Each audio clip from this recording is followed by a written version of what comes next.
WhatsApp guys, this is me Lovejit Arora. स्वागत है आप सभी बच्चों का आज की इस क्लास के अंदर। तो यहाँ से हम लोग क्लास 12 कंप्यूटर साइंस का 30 मिनट शॉर्ट जिसको हम लोग स्टार्ट कर रहे हैं। बात कुछ करेंगे, अगर आप डिटेल में चीज़ों को करना चाह रहे हैं तो चैनल पर जैसे आप जाएंगे और आप वीडियो वाले सेक्शन में या प्लेलिस्ट में जाएंगे और वर्किंग या फिर यूजर डिफाइंड जो भी आप टाइप करेंगे तो आप यहाँ पर देखो एक पूरी प्लेलिस्ट एक चैप्टर की मिल जाएगी। आपको इसका 1 आवर का वन शॉट है जो मिल जाएगा। ठीक है, नीचे आप आओगे तो आपको 3 आवर्स के करीब का एक वन शॉट मिल जाएगा। तो यानी कि आपको ये जो चैप्टर है वो अलग अलग तरीके से मिल रहा होगा। आप इसको डिटेल में शॉर्ट में तो कितना शॉर्ट में पढ़ना चाहते हैं। तो हम लोग 1 आवर शॉर्ट तो कर चुके हैं खैर, जो कि मैं आपको यहाँ दिखा चुकी हूँ। तो आप इनको फॉलो है जो ज़रूर कर सकते हैं। एंड सर्च करने का एक बेस्ट तरीका है कि आप चैनल पर जा करके ये जो सर्च वाला आपको ये चेक बॉक्स सॉरी ये टेक्स्ट बॉक्स दिखाई देता है, तो यहाँ पर आप इस पर्टिकुलर चैप्टर का या टॉपिक का नाम फिल करके आपको मिल जाएगा। जैसे मैं टेक्स्ट फिल करूँ तो या टेक्स्ट फाइल से रिलेटेड या टेक्स्ट से रिलेटेड सारी चीज़ें फिल्टर आउट होकर के मिल जाएंगी। ठीक है, तो अब हम 30 मिनट शॉर्ट में जो कर रहे हैं उसमें बड़ी जल्दी जल्दी में चीज़ें हम लोग करेंगे। जल्दी इतना भी नहीं होगा कि आपके सब सर से स्किप हो जाएगा। तो उम्मीद करेंगे कि आपको चीज़ें पता होंगी इससे रिलेटेड। ठीक है, एंड बस मैं उस चीज़ को रिवाइज कर रही हूँ क्योंकि आपका कल परसों या आने वाले कुछ ही घंटों में आपका एग्जाम है जो हो सकता है। तो इसमें ये रिवीजन बहुत हेल्पफुल है जो रहने वाला है। तो चलिए, क्योंकि रिवीजन की है सक्सेस की, आप कोई चीज़ पाना चाहते हैं तो वो आपने पहले से अच्छे से पढ़ी है और फिर बार बार उसको रिवाइज किया है, तो फिर वो आप कभी नहीं भूल सकते। तो ये वही रिवीजन है जो आपको आपका पहले से पढ़ा हुआ कभी भी नहीं भूलने देगा। अब देखिए, सबसे पहले प्रश्न सवाल आता है कि यूजर डिफाइंड फंक्शन या जिसको हम वर्किंग विद फंक्शन भी है जो कह देते हैं, ये है क्या। बात करेंगे देखो फंक्शन की। फंक्शन कुछ भी नहीं है, आपके प्रोग्राम के अंदर ना, जैसे आपने मान लो 500 लाइनें लिखी है, आपने 1000 लाइनें लिखी है या जितनी भी आपने लाइनें लिखी हैं, उसके अंदर आपने तरह तरह की वैरायटी का काम किया है। अब आप क्या कर रहे हो, आप उस प्रोग्राम के अंदर अलग अलग सेक्शन बना रहे हो उस काम के अकॉर्डिंग। तो ठीक बिल्कुल वैसे ही है जैसे हमारा घर है, तो हमने घर के अंदर क्या कर रखे हैं, कुछ सेक्शंस बना रखे हैं जिनको हम आम भाषा में रूम्स कहते हैं। ये किचन है, ये बेडरूम है ना। तो हम हमारे लिए चीज़ें क्या हो जाती है, ईज़ी हो जाती है क्योंकि हमें पता है कि कौन सा सामान किस रूम में पड़ा हुआ है। मैनेज करना ईज़ी हो गया। जैसे मान लीजिए एक बंदा है ना, अब उसका बर्थडे आ रहा है, बर्थडे पार्टी ऑर्गेनाइज कर रहा है, तो पचासों तरीके के काम हो सकते हैं। अब वो खुद एक बंदा उस काम को करने की बजाय उस काम को 4 5 या 10 15 लोगों में डिस्ट्रीब्यूट कर देता है। तो इससे चीज़ें क्या हो जाएंगी, आसान हो जाएंगी सबके लिए। वही चीज़ यहाँ पर है प्रोग्रामिंग के अंदर। आपके प्रोग्राम की नंबर ऑफ लाइन जैसे जैसे इंक्रीज होती है, तो नंबर ऑफ जो टास्क है उसके अंदर वो भी इंक्रीज होते हैं। तो ऐसे में उस प्रोग्राम को हैंडल करना एक प्रोग्रामर के लिए धीरे धीरे टफ हो जाता है। हम उसको रीयूज नहीं कर पाएंगे उस पर्टिकुलर कोड को, अगर मुझे बार बार उसको यूज करना है। तो ऐसी चीज़ों में हम यूजर डिफाइंड फंक्शंस बनाते हैं, मतलब हम फंक्शंस का यूज जो करते हैं अपने प्रोग्राम में, खुद के फंक्शंस हैं जिनको हम बनाते हैं, ताकि हम वो जो 500 1500 या जितनी भी लाइनें हैं उसको काम के हिसाब से हम चंक्स में डिवाइड कर लें। ठीक वैसे जैसे हमने इन रूम्स में डिवाइड किया अपने घर पे, या इस काम को हमने डिस्ट्रीब्यूट किया लोगों के अंदर। तो अब इससे क्या हो जाएगा, आसान हो जाएगा कि अच्छा, ये वाला हिस्सा इज फॉर दिस, ये वाला हिस्सा इज फॉर दिस। ठीक है, आप एक बड़े प्रोजेक्ट पर काम कर रहे हैं, उसमें लाखों तरीके की चीजें हो जाएंगी। तो आप उस हिसाब से फंक्शन बनाएंगे, यानी कि आपने अपने बड़े से प्रोग्राम को छोटे छोटे चंक्स में डिवाइड कर दिया। अब वो चंक्स आप बार बार भी यूज कर सकते हो और आपके लिए भी उसको समझना आसान हो जाएगा, क्योंकि आपको भी पता होगा कि आपने उस पर्टिकुलर हिस्से में कौन सा वेरिएबल डिक्लेयर किया है और वो क्या काम मुझे कर रहा है। ठीक है, तो अब ऐसा नहीं है कि फंक्शंस हमारे जो हैं वो हम पहली बार इनसे मुलाकात कर रहे हैं। आपने जब क्लास 11th में प्रोग्रामिंग स्टार्ट की थी तो आपने प्रिंट फंक्शन यूज़ किया था, आपने इनपुट फंक्शन यूज़ किया था, आपने हज़ारों तरीके से ऐसे और भी फंक्शंस हैं जो यूज़ किए थे। वो सारे के सारे जो फंक्शंस थे वो प्री डिफाइंड फंक्शंस थे, बिल्ट इन फंक्शंस थे जो कि पाइथन ने पहले से बना के रखे हुए थे। आपको जैसे जिस फंक्शन से काम था, आपने उसको वैसे कॉल किया और अपना काम करा। लेकिन यहाँ पर हम जिन फंक्शंस की बात कर रहे हैं वो यूजर डिफाइंड फंक्शंस है। यानी कि हम खुद से उस फंक्शन को नाम दे रहे हैं, खुद से उस फंक्शन को काम दे रहे हैं। मतलब पाइथन के पास वो फंक्शन नहीं है, मैंने अपनी खुद की मर्जी से चाहा कि मुझे अब अपना फंक्शन बनाना है। आई डोंट वांट टू मेरे को मतलब आई डोंट वांट टू, या फिर कह सकते हैं कि है ही नहीं है पाइथन के पास वो खुद का फंक्शन कि मतलब मुझे 50 या 43 पीपल है जिनका मुझे डेटा यूजर से एक्सेस कराना है, तो ऐसा कोई फंक्शन नहीं है। तो क्या कर रही है, मैं अपना खुद का ही फंक्शन मतलब अपने प्रोग्राम को ही चंक्स में डिवाइड कर रही हूँ।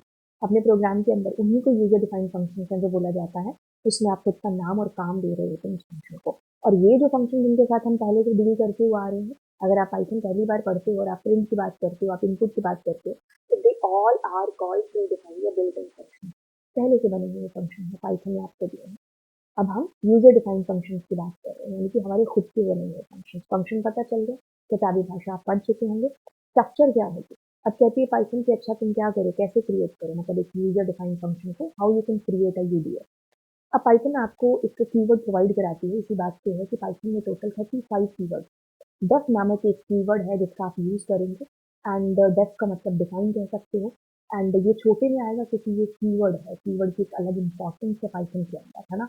तो डेफ से हमने इसको स्टार्ट किया। अब यहाँ पर हम लिखेंगे अपने फंक्शन का नाम, कोई भी नाम मुझे हो सकता है, लेकिन ये नाम कुछ रूल्स के अंदर रह करके होगा। और वो रूल क्या होंगे, वही रूल जो आपने कक्षा 11वीं में पढ़े थे, आइडेंटिफायर के लिए, क्योंकि ये आइडेंटिटी है आपके फंक्शन की। अब इसके बाद आप इन पैरासिंथेसिस का यूज करोगे। अब जितने भी फंक्शन के साथ काम करते हो सब में पैरासिंथेसिस आता है। पाइथन रूल है, पाइथन के अंदर क्या होता है कि हम कॉलन का यूज भी जो करते हैं, जैसे आपने कॉलन साइन यूज किया, यहाँ पर ऑटोमेटिकली आपको एक स्पेस है जो 4 स्पेस लगातार आपको कंटिन्यू दिखाई देंगे, वो इंडेंटेशन कहलाती है पाइथन के प्रोग्राम्स के अंदर, जो कि हमें फॉलो करनी होती है, जिसको हम अभी यहाँ पर मुझे देखते हैं। तो मैंने क्या लिखा, मैंने लिखा डेफ। अब यहाँ पर क्या लिखूंगी, नेम ऑफ द फंक्शन। तो नाम कुछ भी हो सकता है, बट ये कभी भी कोई कीवर्ड नहीं होगा, स्पेस नहीं आ सकता। कभी भी मैं 0 to 1, मतलब 0 to 9 के बीच में कभी इसको स्टार्ट नहीं कर सकती। ठीक है, तो मुझे मीनिंगफुल नाम भी है जो इसमें देना है। तो मीनिंगफुल मतलब जैसा काम आप अंदर कर रहे हो। ठीक है, अगर किचन है तो किचन का नाम किचन ही है ना। तो वही चीज, आप जो भी अंदर काम करोगे, आप उससे रिलेटेड नाम रखने की कोशिश है जो रखना। वो एक अलग बात है कि हम आज प्रोग्रामिंग करना सीखे हैं, हम शाहरुख सलमान या अपना नाम है जो लिख देते हैं, लेकिन जैसे जैसे हम आगे प्रोग्रामिंग में बीच में जाते जाएंगे, तो हम खुद भी प्रेफर करेंगे कि हम यहाँ एक सेंसिबल नाम है जो दे, कुछ भी ना लिखें। फिलहाल के लिए हम इसको सीख रहे हैं, तो डेफ एक कीवर्ड है।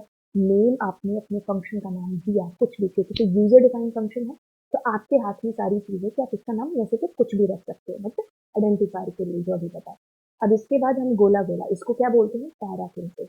इतना लिखते ही हमें कॉलम साइन यूज करना है। अब आपके कंटिन्यू 4 स्पेस ऑटोमेटिकली आ गए, क्योंकि ये पाइथन में रूल है इंडेंटेशन को फॉलो करना। अब यहाँ पर मैं कुछ भी नाम लिखती हूँ, कुछ भी, जो भी मुझे काम है, जैसे मैंने कहा प्रिंट, मैंने कहा प्रिंट दिस फंक्शन, ऐसा कुछ लिखा। ठीक है, तो ये मेरा एक फंक्शन यहाँ पर बन गया। अब मैं एक और चीज आपको बताती हूँ, जैसे कि आपके टीचर ने आपको कहा कि तुम क्या करो, यूजर से एक नंबर ले लो। ठीक है, ओके, तो मैं नंबर या नेम ले लो, नेम, है ना। और मैं यहाँ पर एक सेकेंड, और मैं यहाँ पर उसकी एज एंटर करा रही हूँ। ठीक है, तो मतलब कहने का कि जैसे आपकी वो नॉर्मल जो प्रोग्रामिंग है ना, वही हो रही है, एंटर एज। ठीक है, तो आप इसमें नाम दे दो चाहे एज। ओके, तो अब मैंने कुछ भी नहीं, तो मैं अब यहाँ पर जस्ट क्या करा रही हूँ, नेम ऐसे प्रिंट करा रही हूँ। ठीक है, और प्रिंट एंड,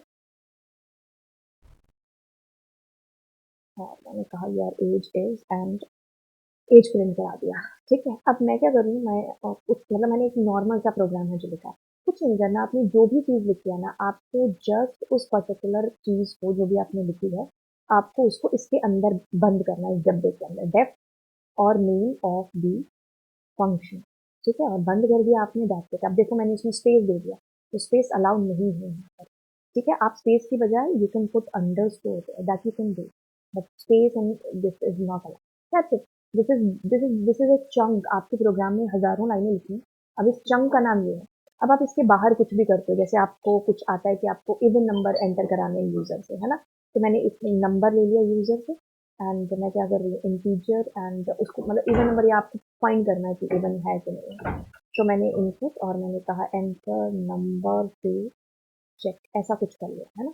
तो मैं अब कहती हूँ कि इफ वो जो नंबर है, अगर दैट नंबर इज ओके, तो हम एक सिंपल एक नॉर्मल मतलब लिख रहे हैं अपना प्रोग्राम। ठीक है, मैं सिर्फ आपका एक समझाना, आपको मतलब एक आपके दिमाग में फिट कर रही हूँ कि फंक्शन कोई ऐसी कोई बहुत बड़ी ऐसी कोई चीज़ नहीं है, वही चीज़ है जो हम अभी तक करते आ रहे हैं, बस हमें अपने काम को चंक्स में फिट कर देना है। जैसे ग्राउंड को हमने रूम्स में डिवाइड कर दिया, बहुत बड़ी पार्टी के काम, अलग अलग काम को हमने लोगों में डिस्ट्रीब्यूट कर दिया। तो अब ये मेरा एक प्रोग्राम है, ठीक है।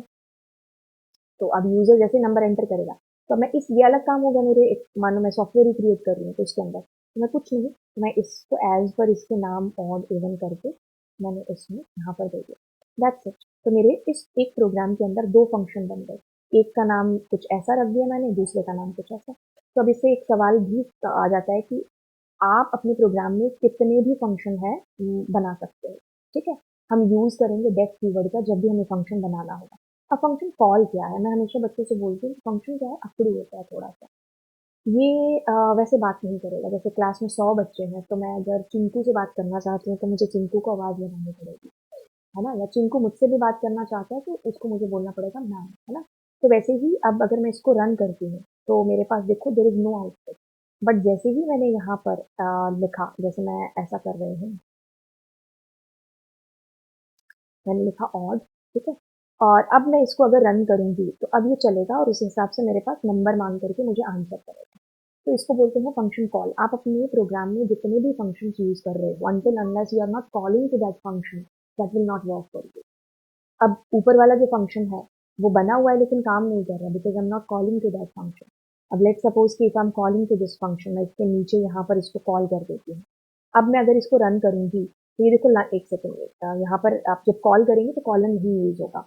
ओके, तो जैसे मैंने इस फंक्शन को कॉल किया तो पहले कौन सी लाइन चलेगी, 12 नंबर लाइन, क्योंकि पहले ये फंक्शन कॉल हुआ है। तो आपका इट डजंट मीन कि तुमने पहले लिखा है तो वो पहले कॉल होगा।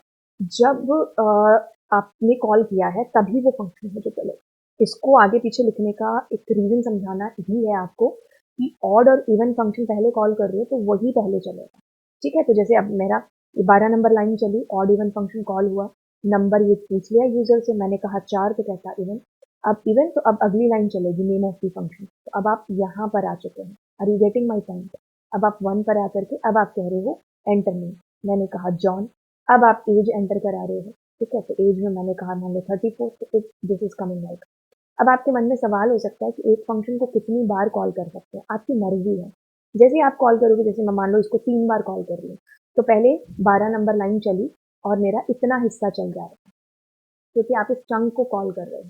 फिर मेरी सारा का होने के बाद ये नेम ऑफ द फंक्शन चलेगा, फिर ये इतना जो इसका चंक है ये चलेगा। अब आपको इंडेंटेशन की समझ में आ रही है, इंडेंटेशन क्या हो रही है। तो देखो इंडेंटेशन का तात्पर्य क्या है कि ये जो 4-5 लाइनें हैं ये इसके अंदर में काम कर रहे हैं। तो जैसे ये पाइचाम वगैरह में तो आपको ये देखो फैसिलिटी भी मिल जाती है, इसको बंद कर दिया, इसका हिस्सा नहीं दिख रहा, ये इसका हिस्सा आ गया, है ना। तो अब ये वाला जो हिस्सा है, ये वाला जो नंबर से लेके यहाँ तक है, ये इसके अंदर का हिस्सा है। तो जैसे मैंने इसको कॉल किया तो इसके अंदर की ये वाली लाइनें हैं जो चलेंगी। अब जैसे मैं इसको 2 बार कॉल कर रही हूँ तो अब ये वाला मेरा 2 बार चलेगा। तो एक फंक्शन देखो आपको फायदा नजर आया, रीयूजेबिलिटी। एक फंक्शन कितनी बार भी यूज हो सकता है, कितनी बार भी आप उसको कॉल कर सकते हो। तो आपको बार बार इन नंबर ऑफ लाइन्स को लिखने की जरूरत नहीं है, इसलिए भी हम अपने फंक्शन जो बनाते हैं, ठीक है। अब जैसे मैं इस फंक्शन को ही कॉल दोबारा करना चाहूँ, ठीक है, तो ये चलेगा। आपको बजाय इतनी बार लिखना पड़ता, उसकी बजाय आपने क्या किया, इनको एक बार सेट बना करके रख लिया, अब बार बार कॉल करके अपना काम कराते रहे, है ना। तो स्पेस भी आपका बच गया, यहाँ पर हेडेक नहीं हुआ कि आपको इतनी लाइनें हैं जो लिखनी पड़ी। समझ रहे हो पॉइंट, ठीक है। तो आपके काफी सारे जवाब यहाँ पर मिल गए होंगे कि अंटिल हम एक फंक्शन को कॉल नहीं करते हैं तो वो काम भी नहीं करता है। फंक्शन कॉल आपको पता चल गया, मल्टीपल फंक्शंस आप बना सकते हो, कितने भी फंक्शंस आप बना सकते हो।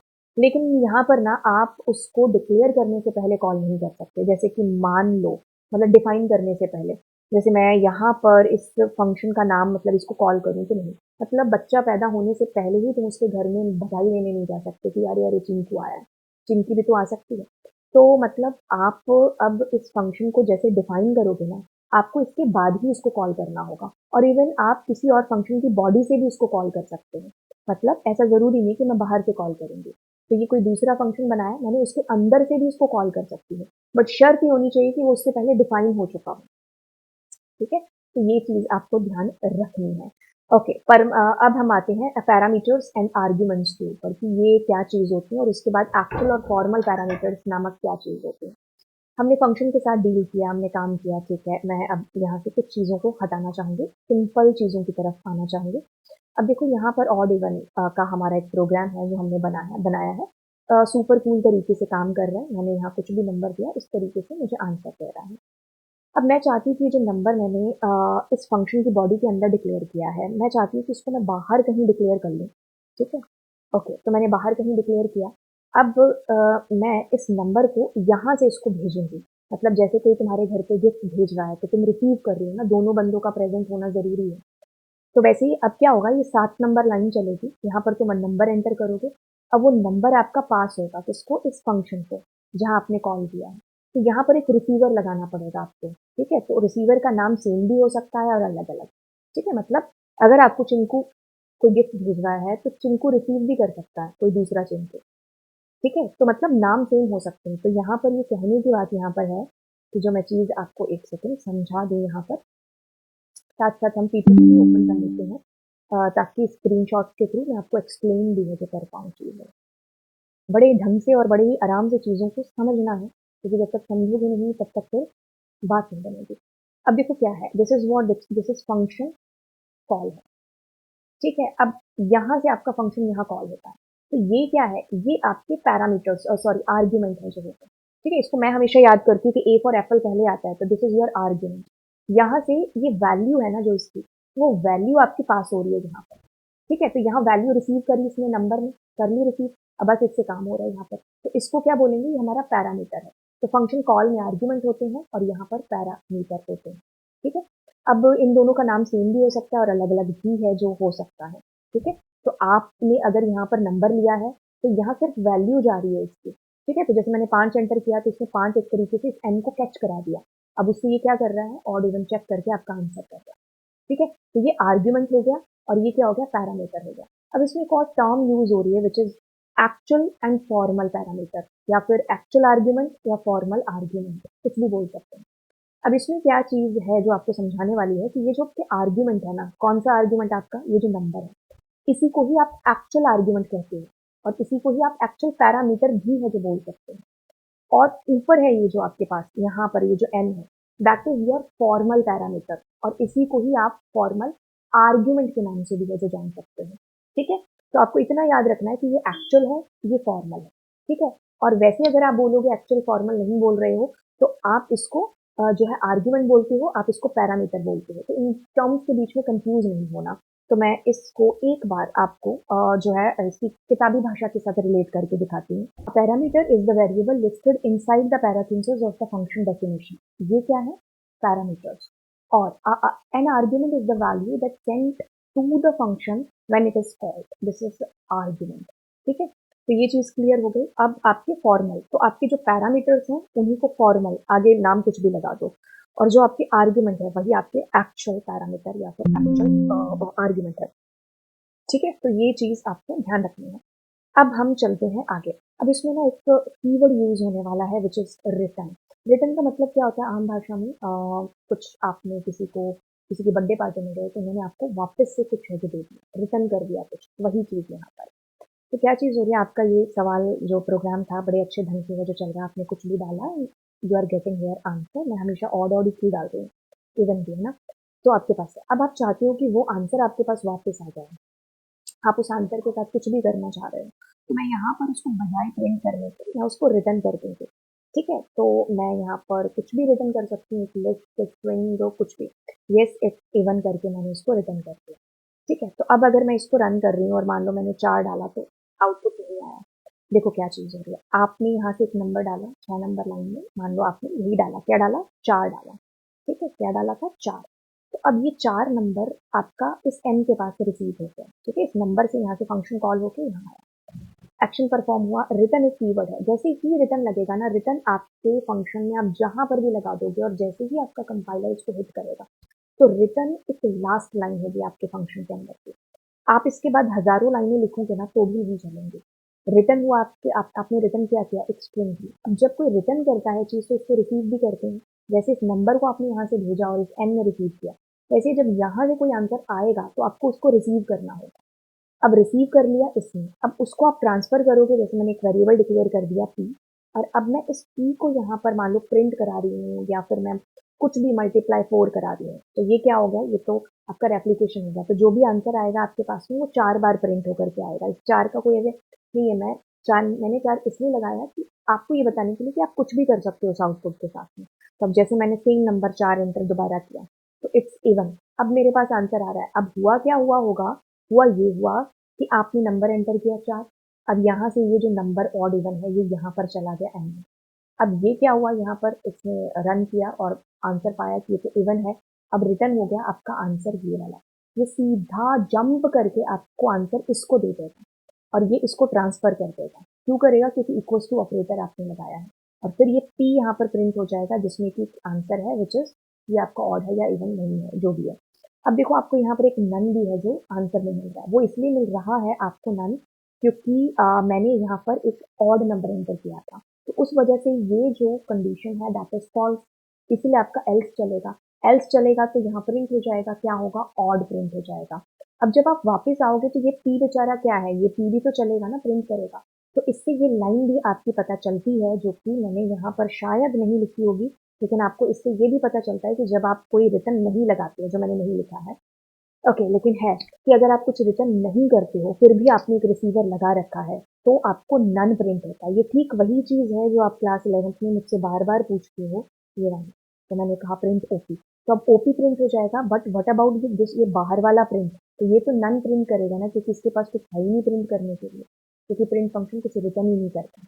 तो जो फंक्शन कुछ रिटर्न नहीं करते हैं और फिर भी आपने यहाँ मतलब लगा रखा है एक वेरिएबल यहाँ पर, तो अब ऐसे में वो नन ही रिटर्न करेगा। तो आपको क्या करना चाहिए, आपको यहाँ पर रिटर्न कीवर्ड यूज करके यहाँ से भी वो आंसर कर देना चाहिए। तो अब आपके पास जैसे मैं ऑड नंबर डालूंगी तो सिर्फ ऑड प्रिंट होगा। क्यों? क्योंकि यहाँ से आपका आंसर रिटर्न होगा, रिसीव करेगा और ये पी में चला जाएगा और पी आपका प्रिंट हो जाएगा। तो आप इसको बजाय ऐसा करने के आप यहाँ पर भी प्रिंट डायरेक्ट लगा सकते थे। तो ऐसे केस में आपको ये प्रिंट लिखने की जरूरत नहीं है इनका एक्स्ट्रा। ठीक है, तो अब आप यहाँ पर जो भी मैंने नॉट किया तो अब आपका चल रहा है। ठीक है, तो ये एक रिटर्न का यूज है यहाँ पर कि आपका आंसर आपको वापस रिटर्न हो रहा है।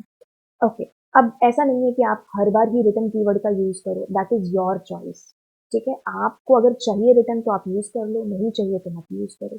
तो इसमें 4 अलग अलग हैं आपके पास कि आप आपके पास आर्ग्यूमेंट हो भी सकता है, नहीं भी हो सकता, रिटर्न करवा भी सकते हो, आप नहीं भी करवा सकते। दैट इज सारी चीजें आपके ऊपर डिपेंड करती हैं। ठीक है, तो एक function with no argument and no return type, जैसे हम आम फंक्शन बना रहे हैं वैसा भी हो सकता है। आर्ग्यूमेंट के साथ, बिना आर्ग्यूमेंट के साथ, no argument but return type, कुछ भी करा सकते हो आप अपने फंक्शन के अंदर। और आप एक से ज्यादा वैल्यूज को भी रिटर्न कर सकते हो। ऐसा नहीं कि आप एक ही चीज रिटर्न कर रहे हो, आप कितनी भी चीजें रिटर्न करोगे तो वो रिटर्न हो सकती हैं। और जब भी आप रिटर्न करोगे ना तो वो रिटर्न होंगी एक ट्यूपल के अंदर, अगर आप मल्टीपल आइटम्स को रिटर्न कर रहे हो, जैसे मैंने कहा 8,9,7। ठीक है, तो अब जब रिटर्न होगा ना, जब ये चलेगा तो ये ट्यूपल आपके पास यहाँ रिसीव होकर के आएगा। अब हम जानते हैं यहाँ पर पोजिशनल और रिक्वायर्ड, डिफॉल्ट और कीवर्ड्स के बारे में। देखिए, पोजिशनल, रिक्वायर्ड, कीवर्ड्स, ये सारी चीजें क्या है कि जैसे मैं एक बड़ा ही एक सिंपल सा लेती हूँ, जैसे मैंने कहा डेफ ओपी एंड मैंने मेरा जो फंक्शन है विच इज मैंने इसमें वैल्यू दे दी। ओके, अब देखो क्या होगा, कायदे से ये होगा कि ये जो 90 है ये इस पी में जाएगा और ये प्रिंट हो जाएगा। यही होना चाहिए क्योंकि इससे सिंपल बेस्ट कोई एग्जाम्पल नहीं हो सकता। अब ये जो पी क्या है, ये रिक्वायर है, ये जरूरी है यहाँ पर। ठीक है, तो इसको हम पोजिशनल भी बोलेंगे या रिक्वायर्ड भी बोल सकते हैं। ओके, अब मैं यहाँ से इस 90 को नहीं भेजती हूँ तो उस केस में क्या होगा, मतलब आप तो यहाँ उम्मीद करके बैठे कि आपको कोई गिफ्ट मिलेगा बट यहाँ मिल नहीं रहा है, तो क्या होगा, आपको एक एरर आएगी। इसने कहा रिक्वायर्ड या पोजिशनल जो है ना वो आपका मिसिंग है यहाँ पर। तो ऐसे केस में ये जरूरी है कि आप यहाँ से कोई वैल्यू भेजो। तो जैसे मैंने मान लो भेजी बट यहाँ पर कोई रिसीव करने वाला नहीं आया, तो उस केस में भी आपको एरर मिलेगा, है ना। तो अब हमें क्या करना है कि मान लीजिए मैं यहाँ से कोई वैल्यू भेजूं या ना भेजूं, लेकिन मेरी कोई बाय डिफॉल्ट वैल्यू चल जाए बजाय कि मुझे एरर ना आए उसके बदले। तो मैं क्या कर रही हूँ, p इज इक्वल टू मैंने 99 कर दिया। तो अब अगर मैं इधर से कुछ नहीं भेज रही हूँ तो उस केस में मेरा ये 99 वर्क करेगा, लेकिन अगर मैं इधर से कुछ भेज रही हूँ तब मेरा ये 89 काम करेगा। तो डिफॉल्ट का मतलब समझ में आया, डिफॉल्ट उस केस में काम करेगा जब आप यहाँ से कुछ नहीं भेज रहे हैं। ठीक है, लेकिन अगर आप यहाँ से कुछ भेज रहे हैं तब ये डिफॉल्ट की वैल्यू कोई मायने नहीं रखेगी। ओके, अब हम तीसरी चीज को जान लेते हैं विच इज कीवर्ड। जैसे मैंने लिखा यहाँ पर नेम कॉमा एज। ठीक है, अब मैंने 89 और मैंने मान लो यहाँ पर नेम प्रिंट करा रही हूँ और यहाँ पर मैं एज प्रिंट करा रही हूँ। तो अब मैंने 89 कॉमा मैंने ओपी भेज दिया या फिर ओम भेज दिया, है ना। तो अब क्या होगा, एक देखो ये है कि भाई पहले वाला पहले वाले में ही जाएगा, दूसरे वाला दूसरे वाले में ही जाएगा। ठीक है, तो अब आप इसको प्रिंट करते हो तो देखो नेम में 89 ही गया, ये कोई आर्टिफिशियल इंटेलिजेंस थोड़ी है कि अपने आप से समझे। तो ऐसे में क्या है कि हमें पता नहीं इनकी पोजीशन क्या है, तो हम कीवर्ड्स का यूज़ कर सकते हैं। तो मैं कहूँगी कि ये एज में जाए और ये मेरा नेम में जाए, ठीक है? तो अब ये नेम में जाएगा, ये एज में जाएगा, तो सेम होना चाहिए, केस सेंसिटिविटी का भी ध्यान रखना है, ठीक है? तो ऐसे हमें यहाँ पर ध्यान रखना होगा। लेकिन यहाँ पर कुछ रूल हैं, रूल कहते हैं कि आप ऐसे नहीं कर सकते कि जैसे मैं मान लीजिए इस नेम को यहाँ से कट करती हूँ, इस नेम को। अब अगर मैं करूँगी तो ये गलत हो जाएगा, मतलब ये एज तो चला जाएगा इसमें, लेकिन ये ओम एरर करेगा क्योंकि पोजिशनल जो है ना वो हमेशा पहले आते हैं। तो मतलब ये पोजिशनल है आपका, तो आप ऐसे तो लिख सकते थे कि जैसे मैंने कहा यहाँ पर ओम, है ना? ऐसे लिख सकते हो, लेकिन आप वैसे नहीं लिख सकते कि ओम बाद में, मतलब कीवर्ड्स हमेशा पीछे-पीछे आएँगे आपके। ठीक है? तो अब मैं इसको रन करूँगी, तो अब इसमें ये चला गया, इसमें ये चला गया। ठीक है? तो ये जो कीवर्ड्स हैं वो आपके हमेशा बाद में आएँगे। सेम चीज़ यहाँ पर है कि अगर मैंने मान लीजिए मैंने यहाँ पर कुछ रखा, मैंने कहा कुछ भी मैंने ये किया, तो यहाँ पर भी गड़बड़ हो जाएगी। तो ये जो मेरा कीवर्ड है ना, इसको पीछे ही होना पड़ेगा, ये डिफ़ॉल्ट को पीछे ही होना पड़ेगा, ये आगे नहीं आ सकता, ऐसे आपको एरर आ जाएगी। तो मैं ऐसे कर सकती हूँ अब, जैसे मैंने कहा एजीई कॉमा, ठीक है, दैट इज़ ओके। बट इसमें भी एक दिक्कत आएगी, वो ये दिक्कत आएगी, मल्टीपल वैल्यूज़ की दिक्कत आएगी। मैं रन करूँगी तो इसमें मल्टीपल वैल्यूज़, क्योंकि वो कहेगा ओम एज में जा रहा है और 89 भी एज में जा रहा है, ऐसा नहीं हो सकता। तो आपको ऐसे केस में भी ध्यान है जो रखना होगा इसका, ठीक है? तो मैंने जैसे ओम भेजा, तो ओम एज में ही गया, और नेम में मैंने कुछ नहीं भेजा, तो उसमें मेरा डिफ़ॉल्ट नाम मुझे आ गया। तो इनकी पोज़ीशन्स आपको ध्यान रखनी होगी। बस एक चीज़ रखो ध्यान कि पोज़ीशनल पहले आएगा, कीवर्ड्स बाद में आएँगे, डिफ़ॉल्ट बाद में आएगा, ठीक है? तो ये चीज़ आपको पता करनी है, अच्छे से ध्यान से पढ़ना है इसको। अब लोकल और ग्लोबल के बीच में क्या अंतर है? ग्लोबल कीवर्ड की क्या इम्पोर्टेंस है, क्या यूज़ है? देखिए क्या चीज़ है, जैसे मैंने कहा डेफ, और मैंने एक फंक्शन बना दिया ओपी, ठीक है?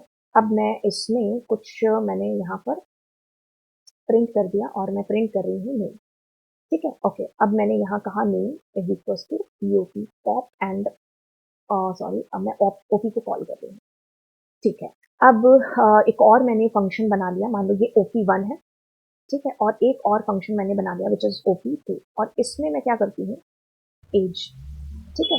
और इसमें मैं एज यहाँ यूजर से मान लो 90 एंटर करा दिया, ठीक है? ओके, तो अब मैंने OP1 को कॉल किया, उसके बाद OP2। कायदे से आपको पता है ना कि ये चीज़ें कैसे काम करेंगी, कैसे काम करेंगे? अगर आप इसको बिना रन किए अभी इसको जानते हो तो। 6 नंबर लाइन में पॉप लिखा है, ठीक है, नेम के अंदर, ये कॉल हुआ OP1, यहाँ पर आए तो यहाँ पर काम हुआ। अब OP2 आपका कॉल होगा और इसका काम है जो होगा। अब जैसे ही आप इसको रन करते हो, तो आपको एक प्यारी सी एरर आ रही है कि age is not defined, but जबकि आप एज इसको किसी फंक्शन में डिफाइन कर चुके हो। बात गहराई से समझो। फंक्शन की बॉडी के बाहर जो भी वेरिएबल आपने डिक्लेयर किए होंगे, जैसे 6 नंबर लाइन में नेम लिखा है, तो इसको बोलते हैं ग्लोबल। इसका ये मतलब है कि फंक्शन की बॉडी में कहीं पर भी यूज हो सकता है, प्रोग्राम में कहीं पर भी यूज हो सकता है। लेकिन जैसे ये इस बॉक्स में बनाया है, इस OP1 नामक एक फंक्शन के अंदर आपने एक डिक्लेयर किया है, तो इसको सिर्फ इस फंक्शन फंक्शन में यूज कर सकते हैं, इस एज को। जैसे आपने डिक्लेयर किया, उसके बाद आप कहीं पर भी इसको यूज करो, बट आप किसी दूसरे फंक्शन में यूज नहीं कर सकते हैं, ठीक है? जैसे मेरे पड़ोस में कोई चंदू रहता है, लेकिन मेरे घर पे नहीं है, तो मैं अपने घर पे तो किसी को चंदू नहीं बोल सकती ना। तो ये जो एज है, ये किसी दूसरे फंक्शन के अंदर है, तो आप इसको यहाँ यूज नहीं कर सकते। तो अगर मैं बिना पूछे यूज करना चाहती हूँ कुछ, तो मैं ग्लोबल यूज कर सकती हूँ, लोकल नहीं।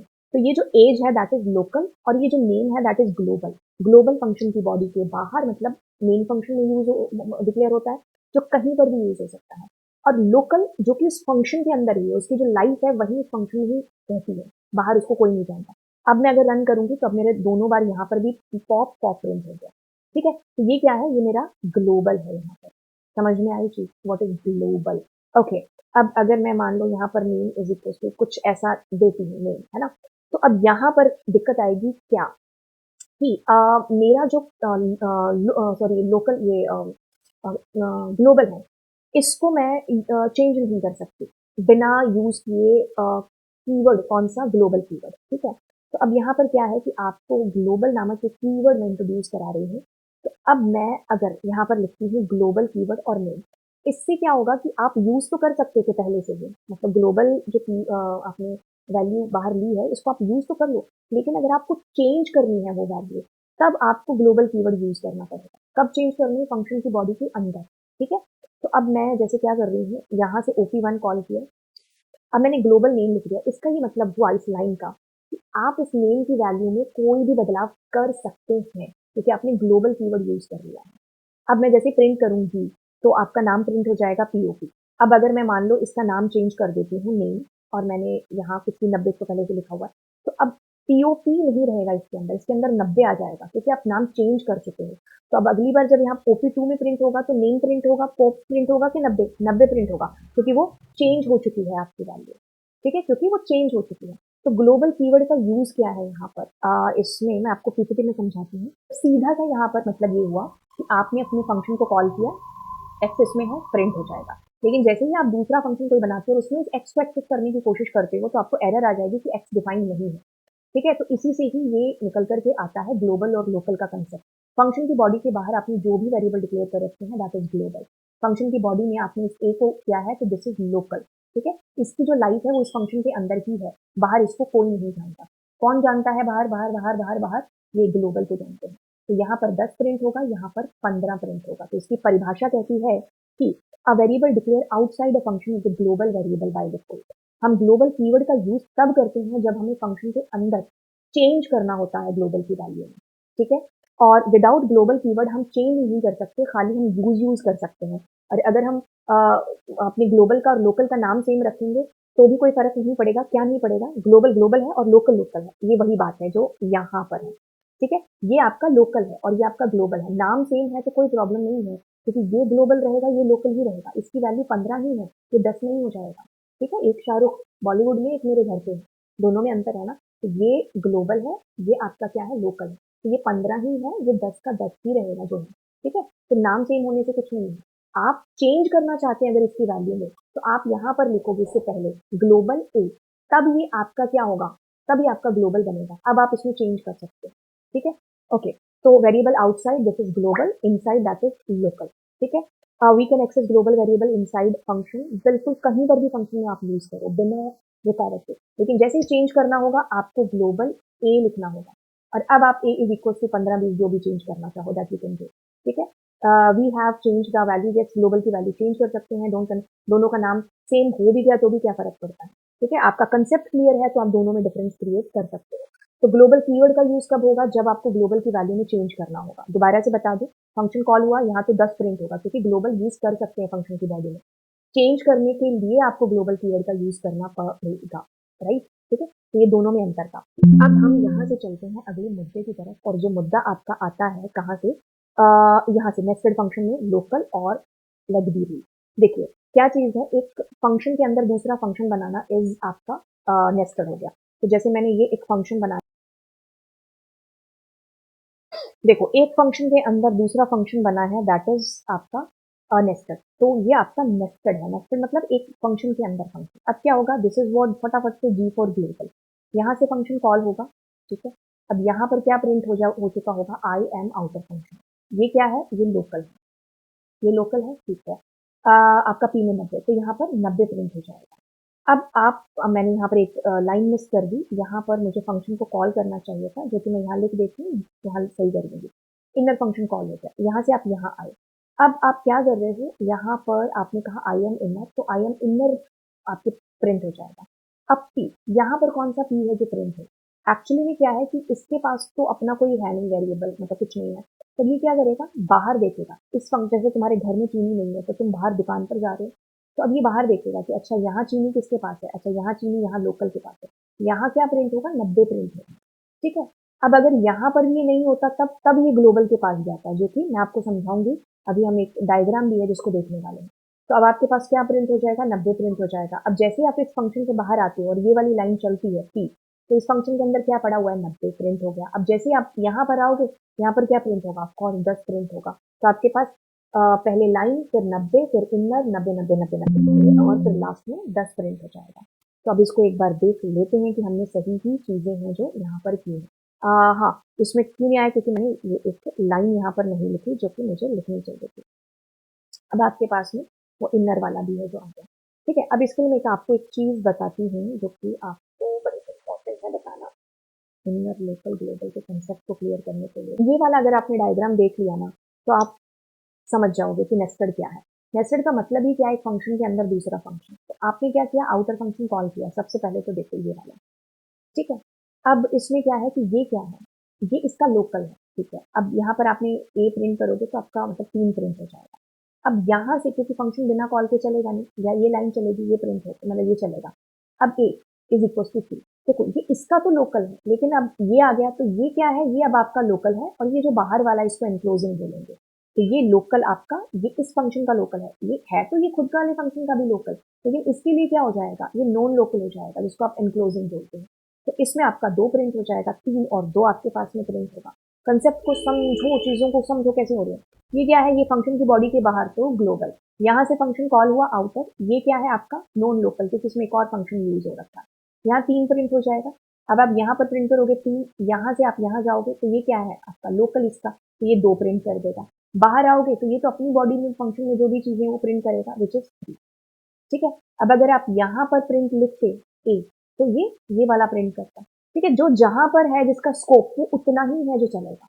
ठीक है, अब इसको जैसे आप समझ सकते हो क्या, ये क्या है ग्लोबल, तो आप यहाँ से यहाँ आए, ये क्या है नॉन लोकल, यहाँ 3 प्रिंट हो जाएगा। ठीक है, अब यहाँ पर भी 3 प्रिंट होगा, यहाँ से आप कॉल करके इधर गए, अब इसके पास कुछ नहीं है, इसके पास कुछ नहीं है, वो चीनी वाला एग्जाम्पल, खुद के घर में चीनी खत्म तो बाहर, तो जैसे कि लोकल नहीं आया तो वो बाहर गया, बाहर गया नॉन लोकल, तो ये 3 प्रिंट करेगा यहाँ पर, यही लेग्बी रूल है। फिर यहाँ पर क्या प्रिंट होगा, इसके पास तो है खुद का 3 प्रिंट हो गया, ये आपका 10 ही प्रिंट करेगा। ठीक है, तो ये लेग्बी रूल है जिसको मैं यहाँ पर आपको बताती हूँ। ठीक है, अब देखो ये एक नॉर्मल है लेग्बी लोकल, तो जैसे मैंने आउटर कॉल किया तो आउटर यहाँ आया, तो ये क्या है, वैसे ये आपका ग्लोबल है, ये आपका नॉन लोकल है। अब यहाँ पर 90 प्रिंट हो जाएगा, सुपर कूल है, 90 प्रिंट हो गया। अब यहाँ से आप इस फंक्शन को कॉल कर रहे हो, तो इसके पास तो इसका लोकल है, तो 45 प्रिंट कर दिया, बढ़िया, और यहाँ पर बाहर आ गए फंक्शन में, जो भी यहाँ 23 का प्रिंट हो गया। अब आपने क्या किया, यहाँ से इसको हटा दिया, तो मतलब फंक्शन की बॉडी वाले अंदर को, तो अब जब आपने इसको कॉल किया, इसमें 90 प्रिंट हो गया, इसके पास तो वो पाई नहीं है ना, तो ये क्या करेगा, बाहर देखेगा कि इज देयर समथिंग पाई, कोई है, तो नॉन लोकल में उसको मिल गया, तो उसने प्रिंट करा दिया। लेकिन अगर वो नॉन लोकल में भी नहीं होता तब वो ग्लोबल के पास जाता, और जब वो ग्लोबल में भी नहीं होता तो आपने कोई ऐसा बिल्ट इन डिक्लेयर कर रखा होता। ठीक है, तो अब ये पाई की जो यूनिवर्सल वैल्यू है, जो कि आपने इंपोर्ट मैथ से करी होगी, तो वो प्रिंट हो जाएगी। ठीक है, तो ये आपका लेग भी आपको ध्यान रखना है, तो सबसे जो कम स्कोप है वो लोकल का, फिर उससे थोड़ा सा ज्यादा नॉन लोकल का, ग्लोबल का और बिल्ट इन का।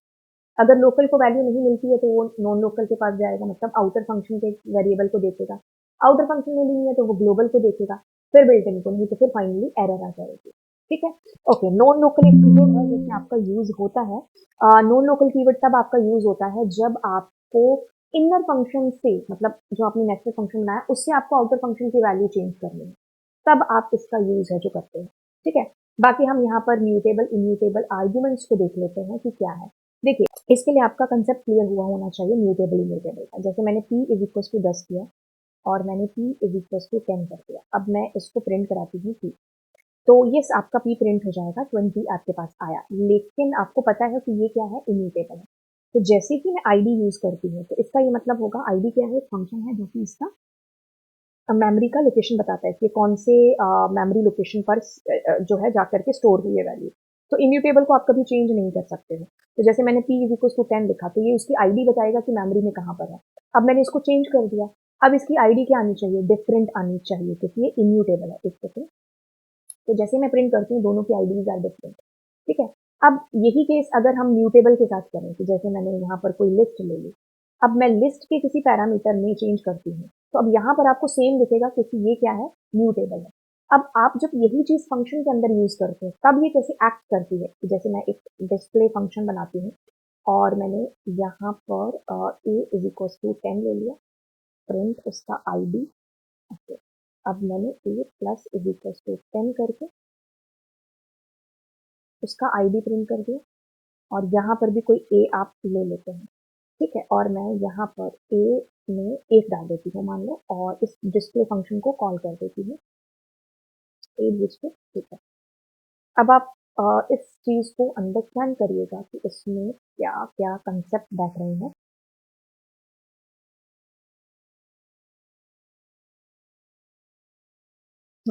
इसको फटाफट से आप समझते हैं।